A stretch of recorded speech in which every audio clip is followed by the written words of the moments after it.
Marilah kita berdoa.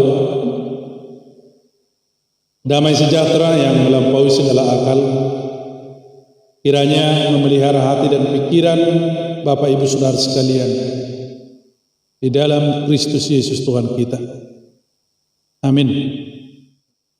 Firman Tuhan yang menjadi khutbah pada minggu kita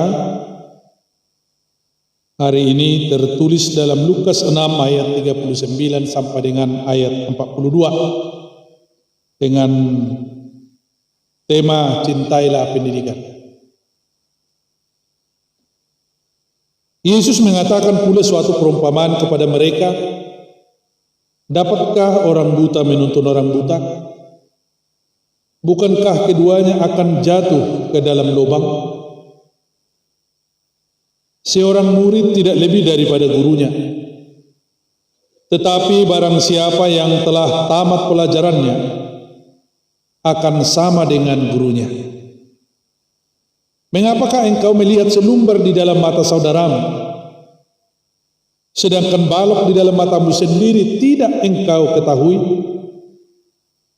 Bagaimanakah engkau dapat berkata kepada saudaramu, saudara, biarlah aku mengeluarkan selumbar yang ada di dalam matamu, padahal balok yang di dalam matamu tidak engkau lihat? Hai orang munafik, keluarkanlah dahulu balok dari matamu, maka engkau akan melihat dengan jelas untuk mengeluarkan selumbar itu dari mata saudaramu. Demikian firman Tuhan. Unak sayak kanal wahoni dongani.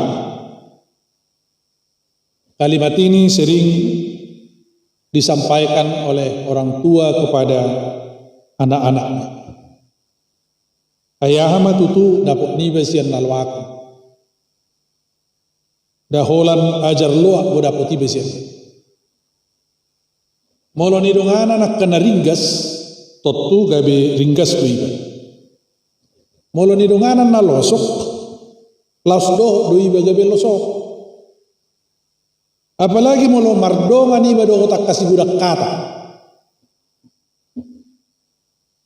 Manak siluk palelina habang. Gabe laus do iba margancang idila. Jadi pengaruh komunitas, teman bermain, lingkungan itu sangat menentukan dalam membentuk karakter seseorang. Di keluarga yang bagaimana ia dididik dan dibesarkan, dan habit yang sudah mendarah daging akan dianggap kewajaran. Ada dulu suatu suku di daerah Jambi, kalau ditanya anaknya sebesar apa, maka dia akan menjawab pacak-pacak maling lah. Maksudnya boy-boy manakko. Jadi mulai suku gelenga ngasa dia belga boy-boy manakko mak. Tersongoni ma perbelgana. Jadi boy-boy manakko, pacak-pacak maling itu adalah sudah suatu habit, sudah menjadi suatu kebiasaan. Ya, anak yang mencuri itu bukan suatu kesalahan karena itu sudah terbiasa di daerah itu. Jadi seorang orang tua mengatakan anak yang pacak-pacak maling itu menjadi sebuah kebiasaan dan tidak perlu dipermalukan. Itulah mungkin yang ditakutkan para orang tua secara umum sehingga anak-anaknya diarahkan asamalo jala bisuk memilih donganna. Sebab jika salah memilih teman, dia bisa masuk ke dalam lubang. Yang kedua, ungkapan Yesus bahwa orang buta tidak mungkin menuntun orang buta bukan bermaksud merendahkan orang buta. Kalimat ini ditujukan kepada orang-orang Farisi.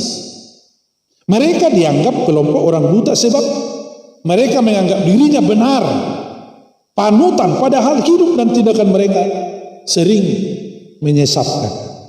Mereka bertindak sebagai hakim di tengah-tengah masyarakat, padahal hidupnya tidak mengenal Tuhan.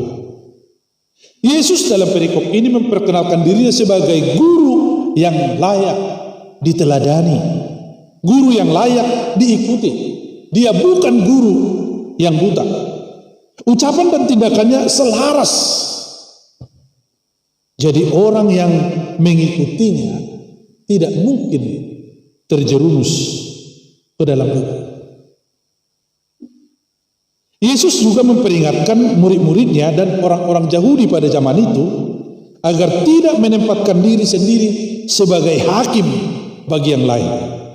Dan peringatan itulah yang kini sampai kepada kita melalui khotbah minggu ini. Karena sampai saat ini masih banyak orang yang sering bertindak menjadi hakim kepada saudara yang lain.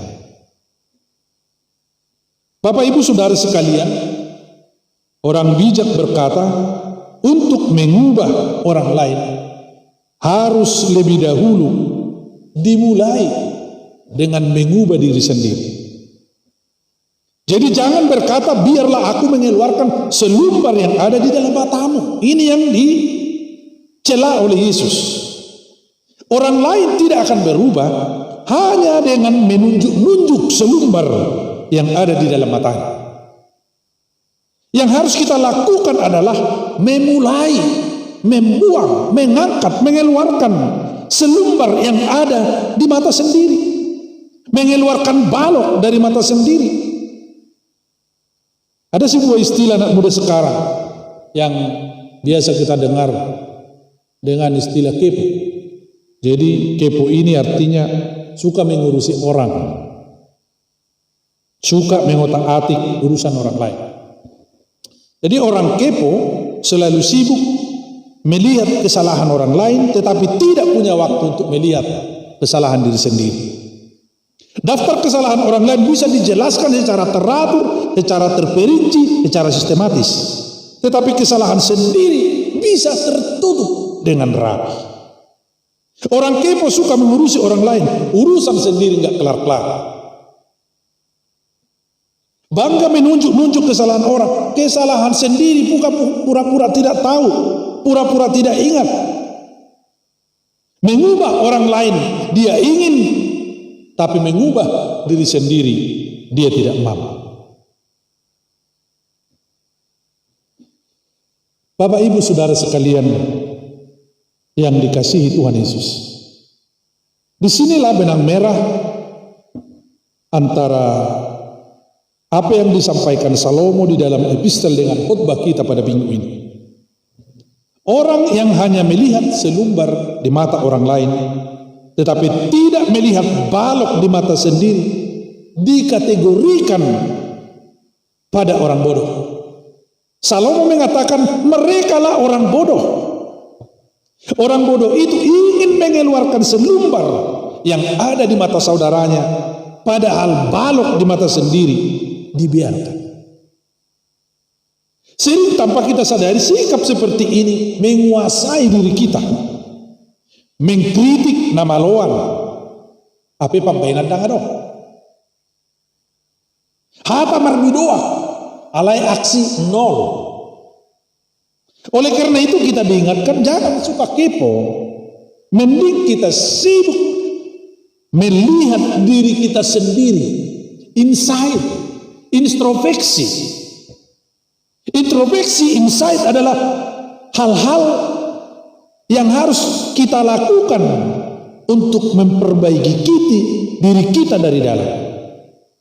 Supaya kita bisa melihat dan mengetahui apakah ada hal-hal yang harus kita ubah di dalam diri kita. Apakah ada hal-hal yang harus kita bereskan dulu sebelum membereskan selumbar di mata orang lain. Jadi daripada kita kepo mengurusi selumbar di mata orang lain, mari kita bereskan dulu. Lebih baik kita kepo dengan diri sendiri. Orang yang mengikuti tuntunan orang buta dan yang hanya melihat selumbar di mata orang lain disebut Yesus sebagai orang munafik. Sekali lagi saya katakan, orang yang mengikuti tuntunan orang buta dan yang hanya melihat selumbar di mata orang lain disebut Yesus dalam khotbah kita sebagai orang munafik. Orang yang hanya tahu melihat keluar tapi tidak mampu melihat ke dalam. Ia hanya mampu dan punya waktu untuk mengkoreksi orang lain, tetapi tidak bersedia mengkoreksi diri sendiri. Ia ingin orang lain bertobat, berubah, tetapi ia sendiri masih berada di dalam kubang. Jadi baiknya dengan mendengarkan firman Tuhan, kita akan menjadi bijak. Seperti yang disampaikan oleh orang-orang bijak, melihat kesalahan orang lain. Orang berhikmat mengubah dirinya sendiri. Melihat kesalahan orang lain, orang berhikmat pasti akan mengubah dirinya sendiri. Hidok kata batak, mata roha guru sisean, halak tertutup, rohani bepinauba. Itulah gunanya orang berhikmat. Itulah gunanya orang belajar. Itulah gunanya orang mengerti, melihat, memahami apa yang sedang terjadi di dalam atau di lingkungan sekitarnya. Maka disinilah pentingnya hikmat, sebab hikmat, karena hikmat kita akan dimampukan untuk melakukan 3 hal. Yang pertama, mengenal dan menerima Yesus sebagai hakim yang tidak bisa kita gantikan. Yang kedua, dengan hikmat kita dimampukan untuk mengenal diri sendiri yang penuh dengan noda dan dosa, tetapi mendapat anugerah dan kasih setia Tuhan. Dan yang ketiga, dengan hikmat kita dimampukan untuk bergerak dan berkarya untuk selalu mengasihi dan mengampuni, bukan menghakimi. Amin. Marilah kita berdoa.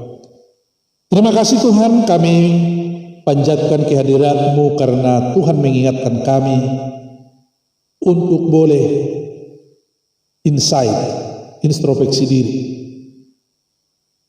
Jangan menghabiskan energi kami untuk mengeluarkan selumbar di mata orang lain, padahal balok di mata sendiri masih kami biarkan.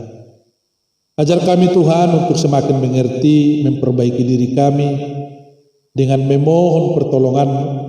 Beri kami kekuatan untuk mampu merendahkan diri, dan kami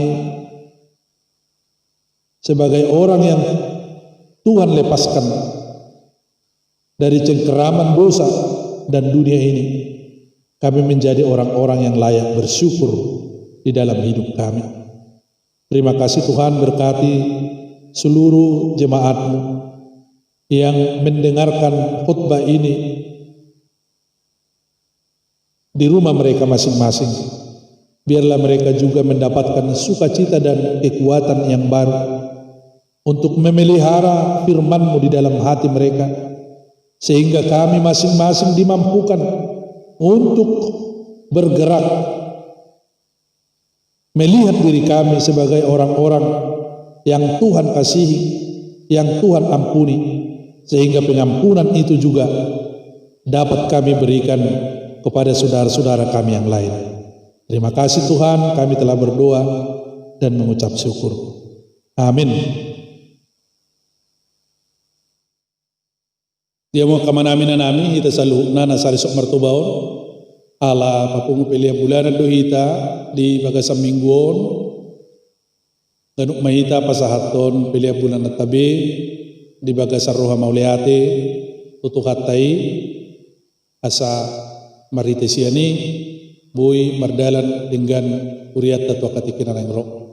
Nah paduahon secara khusus dia KBP Martoba ala di hari Minggu naro tanggal 10 sia pabor hatot tama amata pandita Ezekiel Sinamo naung makubasi lebih kurang 5 tahun di Huriata alini robe mahita saluhukna maka mulatehon sudia kapakubasi nasida di tonga-tongane Huriat tahun lasma rohatta pabor hat nasida jala las rohana nasida nang borot siak Huriata lasongunima nang pajakonota di inang pandita desi boru hoping na ujak korona i hari Minggu naroon.